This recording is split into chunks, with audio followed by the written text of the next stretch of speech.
আসসালামু আলাইকুম। সকাল থেকে উঠে একটা লেজি ডে পার করতেছি আজকে। খুব বেশি কিছু করা হয় নাই, অবশ্যই দেরি করে উঠছি। ছেলের স্কুল না থাকলে আমার দেরি করেই ওঠা হয়, আমাদের দুজনেরই। তো আজকে আমরা সসেজ খিচুড়ি খাবো।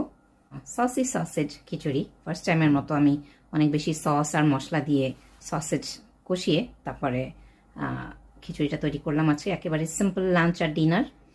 তো আমরা খুব শর্টকাট লাঞ্চ ডিনারে বিশ্বাস করি, অনেক রকম মেনু হতে হবে আমি এটাতে বিশ্বাস করি না, এবং আমার ছেলেও তাই। আলহামদুলিল্লাহ। তো ও তো এমনিতেই খাবার দাবার নিয়ে অতটা ওর প্রবলেম নাই, যাই খেতে দিয়েও খায়, বাট কিছু কিছু খাবার আসছে খেতে চায় না, খুবই কম সেই লিস্টটা। তো যাই হোক, আমরা এখন লাঞ্চ করব ইনশাল্লাহ। তারপর একটু টিভি দেখব।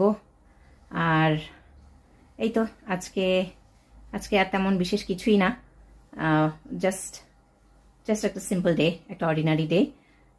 তো সকাল থেকে ব্লগটা যদি একটু শেয়ার করতে পারতাম ভালো লাগতো। আজকে একটু খিচুড়িটার একটু ভিডিও করছি, খিচুড়ি তৈরি করাটার, কারণ একটু সসেজ খিচুড়ি বললাম আমি, তো সেটা একটু দেখাবো না এই ভিডিওতে, এই আর কি। তো এই তো সাথেই থাকুন।